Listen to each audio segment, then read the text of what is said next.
Trustee of the Foundation of Universal Responsibility of His Holiness the Dalai Lama.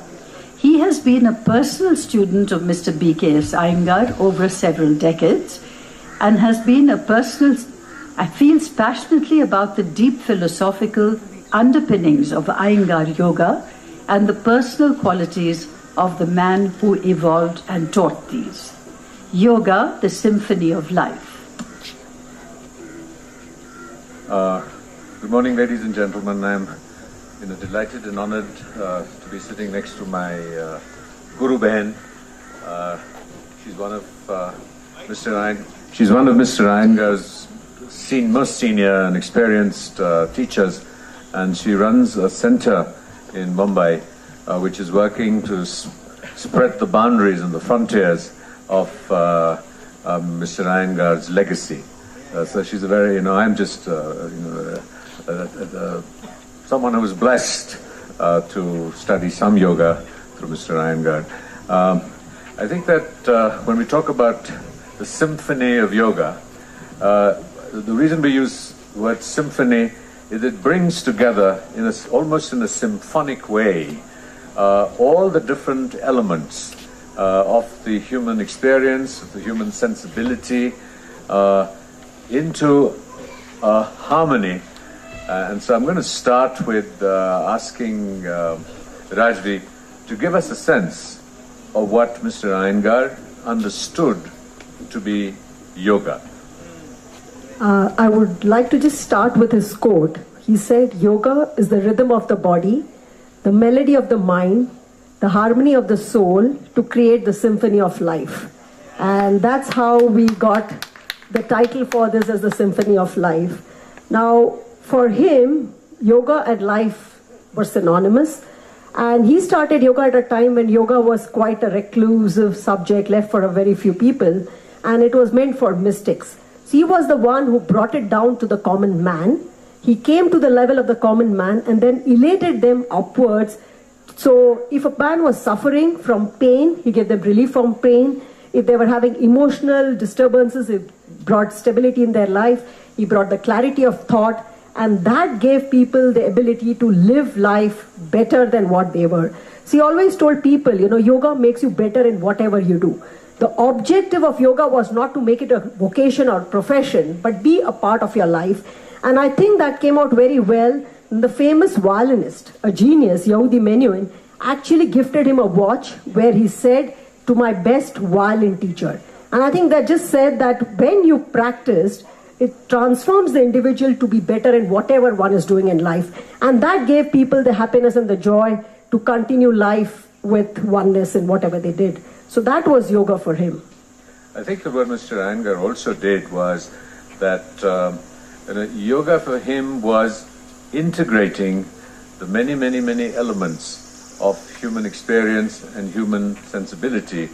So it was nurturing the ability to live life to the fullest. So he was a householder who lived life with extreme simplicity. Those of you who have been to his ashram. So he embodied that value of a yogi while engaging with and encouraging and facilitating the engagement of people like Yehudi Menuhin, Pandit Nehru, J. Krishnamurti, right down to the common person off the street. So yoga was for him diverse, and I think very importantly, democratized. It came out of the ivory tower down to the people. And the other sort of very emphatic element of, we refer to him as, Guruji's, and that's really the second question, that what was a larger aspiration for yoga? People have always, we read about, you do yoga for health, you do a sort of a very mechanistic yoga because it's, makes you more athletic, or enable you to do all the things that further complicate your life. So very often you will have, say, corporations who will want to do yoga workshops so that people can then continue to do better the very things that create the crises and the problems for them. So the aspiration for yoga was very uniquely multidimensional. So I'm going to request Rajvi to give us a sense of how it was looking at spontaneously nurturing, say, an ethical life without a formal ethical framework which said, well, do this and don't do that. And so you ended up, through the practice of yoga, doing what was, to use a popular contemporary word, skillful. It's very interesting, if you go back in time, and why did B.K.S. Iyengar start doing yoga? He didn't have an aspiration to do yoga. He incidentally went into yoga because he was a very sick boy, and his brother-in-law said, do some asanas and it'll give you health. And for somebody who has no health, actually values it a lot. So he started asanas, and then he realized that it is giving him much more than health. So first thing was that when people came to him with some limitations, problems, health issues, he started helping them. And today when we look across, people came with some back pain, knee pain, etc., etc. And then when you say, why are you continuing after 20 years, 30 years? They say there's a transformation in them and they're going toward the spiritual path. So the first thing is, he didn't ask people to go for some great spiritual aspirations. Unknown to them, they went on that path. So he said there is freedom with discipline is true freedom. And there's some very interesting example that he gave about yamas. Now the yamas is the first principle of yoga, where you speak truth, it's about honesty, non-violence, non-stealing, etc. And he said, have you ever thought, why is the Lord of Death also yama? So he said, every human being has these intrinsic qualities to be untruthful, to lie. We may coin terms at white lies. We are violent within. So if somebody comes and becomes aggressive, you retaliate. There is this whole thing about stealing. You may put it under different names. Otherwise, we wouldn't have this whole thing about intellectual property. So all these attributes are there in the human being. But by the practice of yoga, you get transformed. So you don't have a choice of being honest or not. You become honest. So that was the transformation that happens, where you don't have rules and regulations and you become ethical. And this is universal. It does not have any kind of a religious or a geopolitical or any kind of boundaries. Because today we hear so much of as if it's associated with a particular religion. And mind you, you go across to any country in the world. Maybe it is strong Catholic religion, or it could be a Muslim country. I'll give you an example which touched me the most. Was in Jordan, in Amman. There was a workshop being held, the classes got over, and people started picking up the mats. And one lady, Sulema, who was running the class, said, please leave my mat behind. So I thought it was a special mat which she wanted to take it. And she says, no, it's time for my namaz. And on that yoga mat, she did a namaz. So these were things where they realized it's far beyond all the man-made boundaries. And that is what it really unites people when they know where we go, because of all these kind of barriers that have been created. And that was come only through practice, not through any kind of discourses. So when you practice, you transform and you become one with your neighbor. So that's how we change things. If I could just elaborate a little bit, that when she talked about yama, it really is the eightfold path of yoga, yama niyama, which is the moral framework. And then you go to asana and pranayama and henceforth. So traditionally, and this is where Mr. Iyengar, Guruji, was pushing the boundaries. The prerequisite initially was that you first create the moral framework before you engage in asana or pranayama. That is still the orthodox way of doing it. The modern way has been to completely jettison that and not even include that in the vocabulary of yoga. I think what Guruji was really saying was that if the human form is the receptacle of consciousness and emotions, and so we have a posture, just a very simple illustration is that if you're depressed or feeling low, you hunch. If you're feeling expansive, you pull out.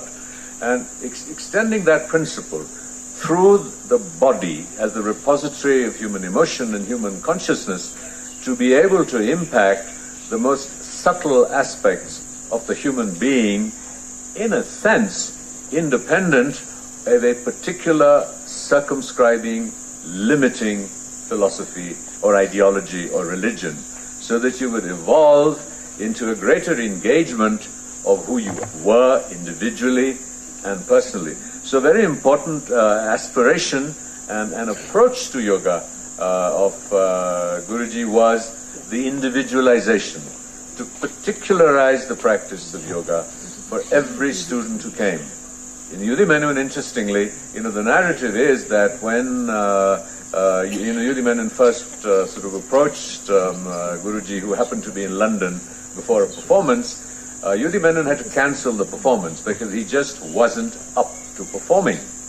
So the first thing that Iyengar did was that he pressed sort of points in his body so that he went into a state of deep relaxation and extended sleep, so that he was rested enough to be able to begin the process of, the sadhana of yoga. So I just, sort of ask, you have been a long-term student, and I've only dabbled in yoga in a sense with Guruji, that this aspect of individualization, of precision, that made him so unique and remarkable.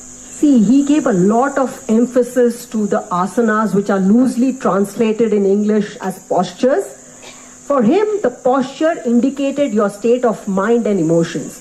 And if you notice, a person who is very depressed would be slouching shoulders. And if you look at any text or even novel, they will say a person with a depressed person will have, rounded shoulders, sunken chest. That's description of depression.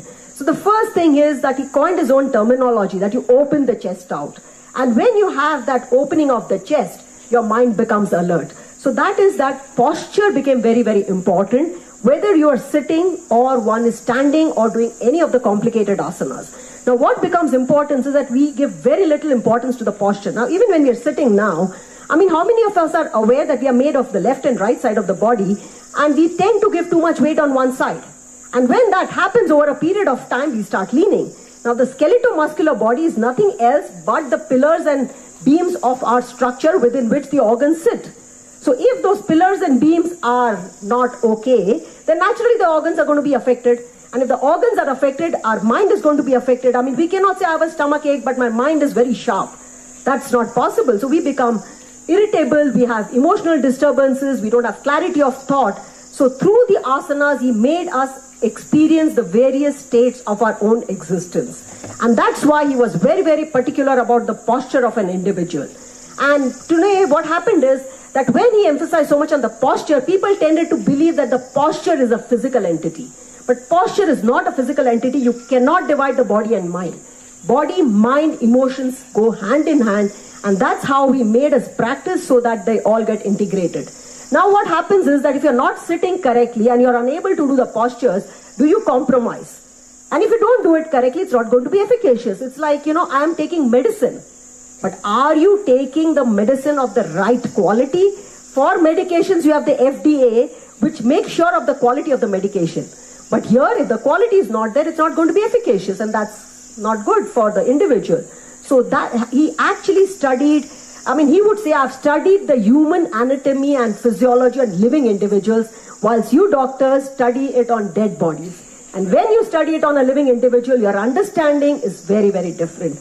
And through that, he could actually be able to treat individuals who came with various disorders, where often medical science had failed. So it started, and that's how people got into yoga, and then they continued on their path. Interestingly, when he was in England, and he was asked by the Inner London Education Authority to start teaching there.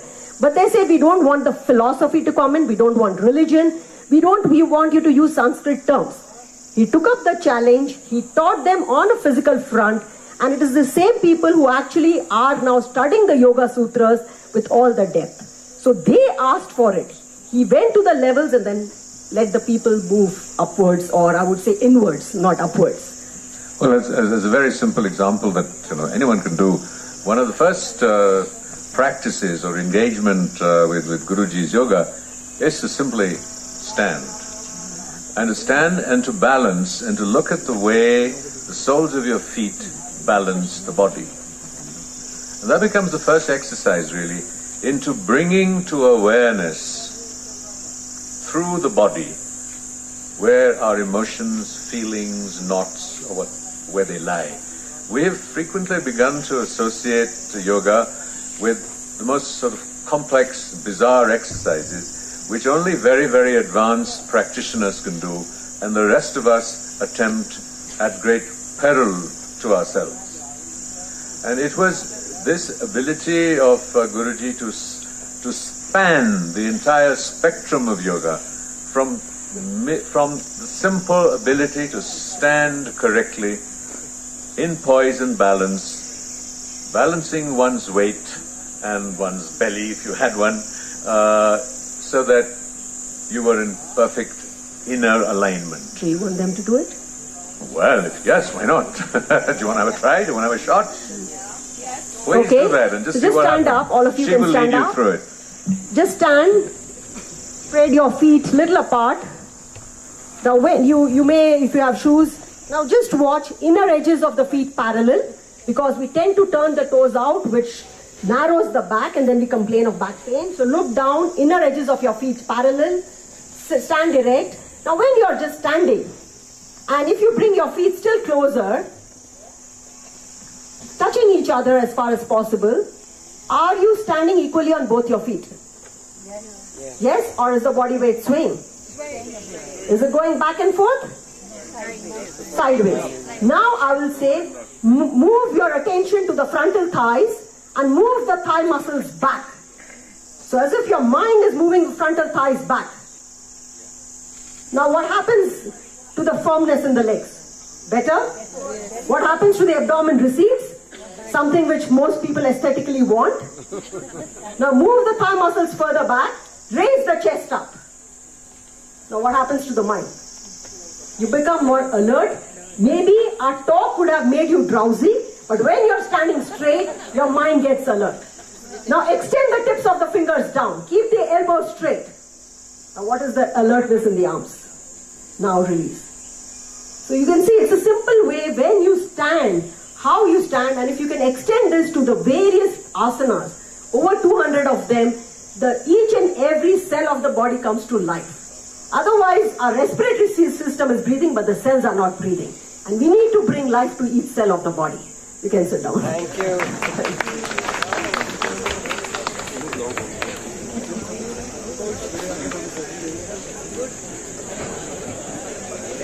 You know, Iyengar yoga is frequently confused and tends to emphasize in the popular perception the use of props. And people have sort of celebrated Guruji for introducing props as aids for people to achieve particular postures that their physiologies would not ordinarily allow. I'm going to ask Rajvi to reflect on the role of props, their significance and importance in Guruji's yoga. Okay, before I answer that, how many of you are familiar with the use of props? So very few. So I'll just go back to, when you have different asanas that you do, you need to attain stability. The definition of asana is the stiram, sukham, asanam. So you need to have that stability. Now, if you're doing complex asanas, like say Shirshasana, where you are on your head, or Sarvangasana, where you're on your shoulders, it would be very difficult for an ordinary person to be stable. And because of that, you would either not do the asana, or you do it for a fraction of a second and not get effect or the benefit of it. So he designed very common household articles. It were chairs, tables, bells, pillows, bolsters, which he used as supports, so that people did the asana correctly rather than believing that they did it. So sometimes you believe we are doing this, but there was no question of belief, you actually did it correctly. And over a period of time, these props have become a billion, I would say, the last figures from the American associations were a $6 billion industry. So that are the use of props. And props make it possible for people of any age, any health status, do the asanas. In fact, today, asanas are associated with a yoga mat which people walk around with. Branded yoga mats, Reeboks, Nikes, etc. These were also his discovery. Because in the European countries, when people practiced on the floor, their feet used to slip. So he saw this under a carpet, which was used for the carpets not slipping, and said, hey, this could be useful. And then they became sticky mats and yoga mats now. So he devised this for the benefit of people to practice correctly, precisely, and be able to stay in the asana to attain the effects that asanas give. Over a period of time, among the practitioners of yoga, they have believed that anybody who uses props becomes Iyengar yoga. So if you look at his classical first text, The Light on Yoga, there are no props used at all. And I'll just give you an example that how common it has become for props to be associated with Iyengar yoga is that in China about 10 years ago, or I would say 12 years ago in 2005, they had the first workshop on Iyengar yoga. And after 2 classes, the students were very agitated. So I asked my translator, what's the problem? Why are they so agitated? Fuchi. I said, what's Fuchi? Prop. So I said, so what? If they had asked for the props, they hadn't arrived. So the class goes on saying, Fuchi yoga, Iyengar yoga is prop yoga. I said, first of all, there is nothing like, they didn't even know there were man by the name of Iyengar. And for that matter, then they were explained that this whole thing is devised by an individual. And here I think I would like to emphasize the fact that we students call it Iyengar yoga. He always said that yoga is one. It's just that different people call it by different names. So students would say yoga in the tradition of B.K.S. Iyengar. And that was too long to say that then it became an adjective, Iyengar yoga. And today people just call up, I do Iyengar. And I'm sure my friend here would sort of laugh and say, how can you do Iyengar? It's a tradition, it's a community. But that's how his name has become so synonymous with yoga. Because of these props, people could experience yoga, and it has played a very important role in the popularization of yoga to one extent, and after the popularization for people to improve their quality of life. So when the quality of life improves, when a person is lying down and is very, very tired, all you do is take a pillow and support the back. The chest opens out, you feel so relaxed that you recover very, very quickly. So small tools and aid for a person who is in a negative state to come to the neutral state, to pursue on the positive path of the actual aspirations of yoga. So that's how we brought in the props. One of the demands of sort of modern contemporary communities and shall I, for want of a better word, consumers of yoga, is sort of empirical validation. I mean, does yoga work?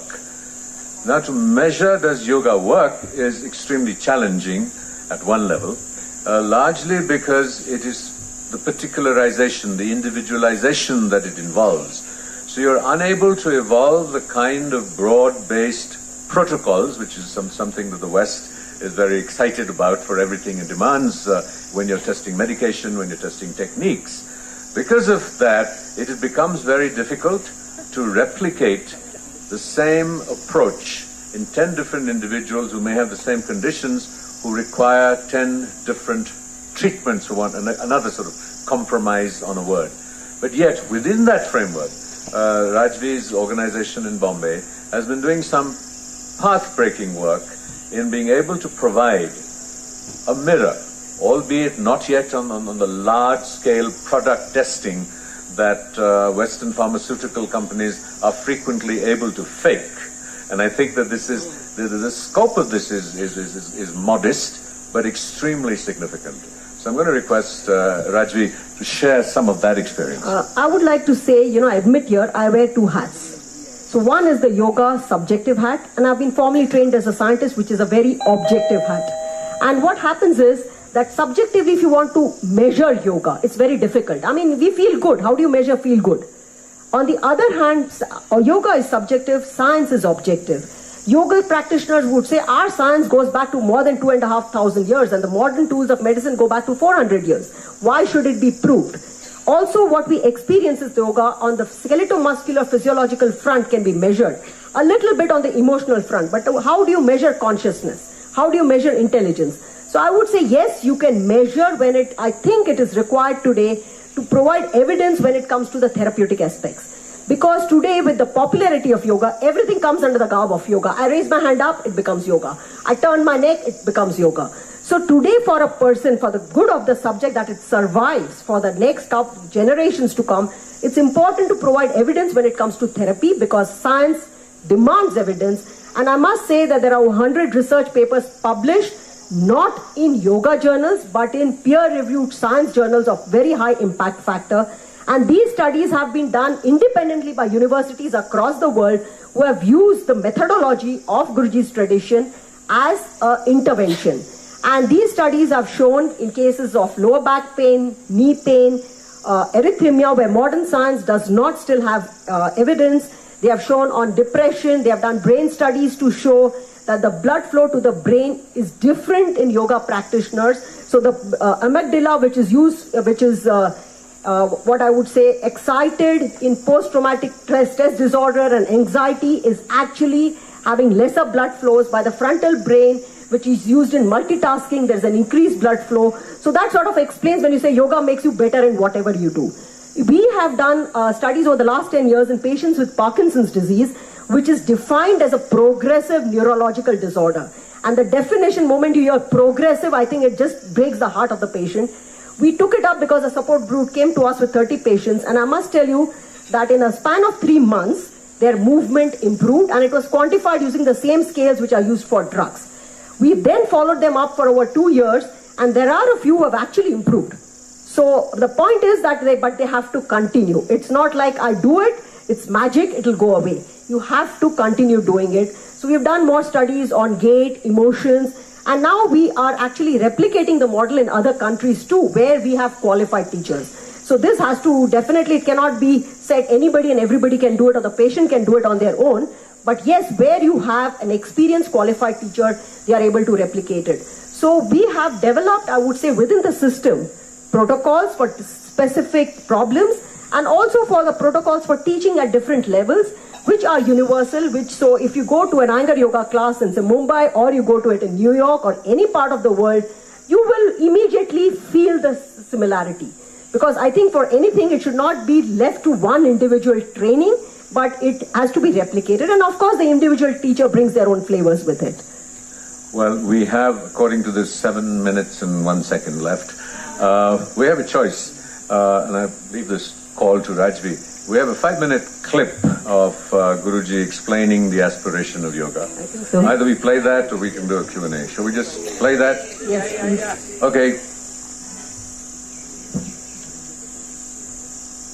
I'm afraid you'll see my mug in that for 20 seconds.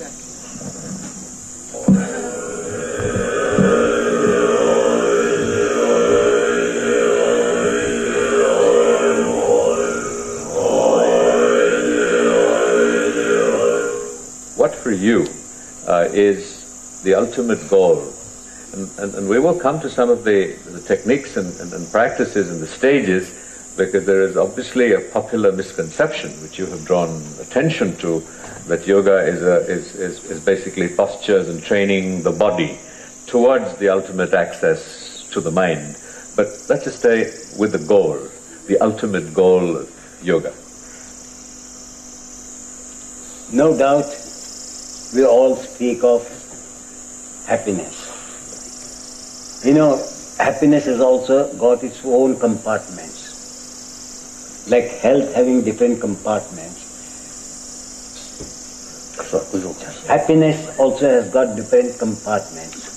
Physical health, ethical health, mental health, intellectual health, conscious health, consciential health, and divine health. All put together is real health. Till then, one cannot say that I am healthy. Similarly, like the Sapta Pranta Bhumika of Prajna, there are 7 states of awarenesses. So first awareness is the awareness of these 7 stages of health. Then comes the 7 states of controlling the Sharira Jnana, or the complete understanding of each and every function of the body, Sharira Jnana. Then Prana Jnana, how the breath moves and cooperates, coordinates with the prana for inner cleaning, cleansing the inner body, which cannot be visible to our eyes. Then each and every cell of our body is ethically disciplined in functioning healthily. Functioning healthily. Then comes the mental healthiness, where we are all caught up in lust, anger, greed, infatuation, pride, and envy. These are the emotional weeds which affects the mind.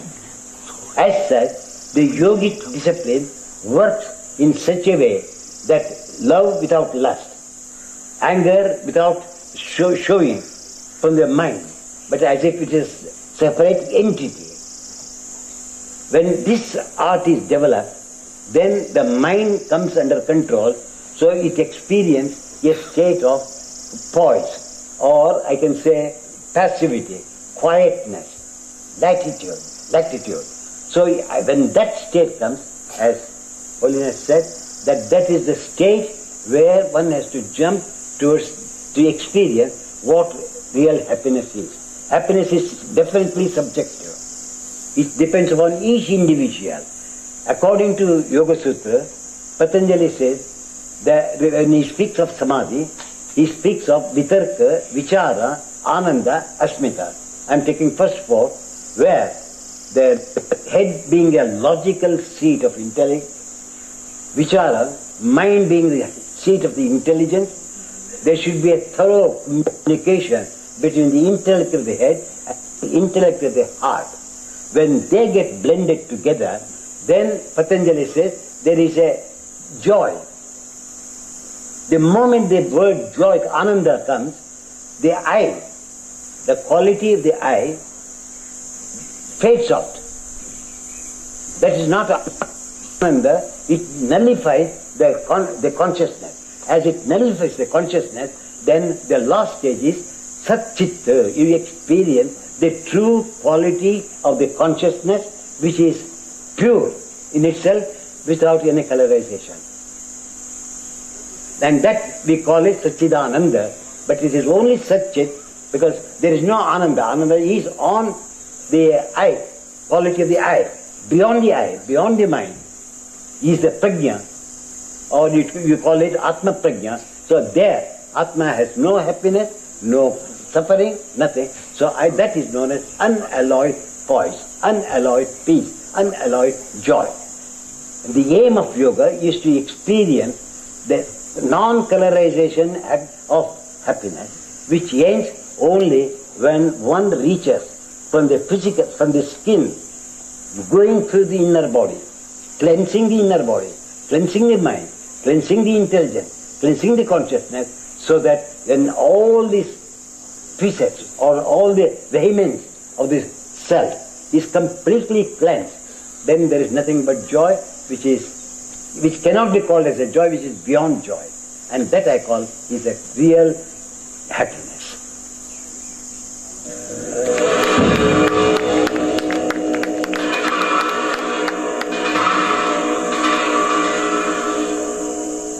Well, time has ticked away. This was part of a historic conversation between the Dalai Lama and the B.K.S. Iyengar. It ran for 1.5 hours, where Guruji gave actually demonstrated yoga asanas and their impact. It's on YouTube. It's called Paths to Happiness. And if you will look to Dalai Lama and Iyengar, it will crop up. It actually is almost a travesty because we live in an age where brevity is the soul of wit. And so we've sort of rushed through this presentation, whereas the very essence of the yogic approach is nurturing patience, is nurturing living moment to unfolding moment. So time is raced by. Thank you, Rajiv. Thank you, ladies and gentlemen. This has been a great video.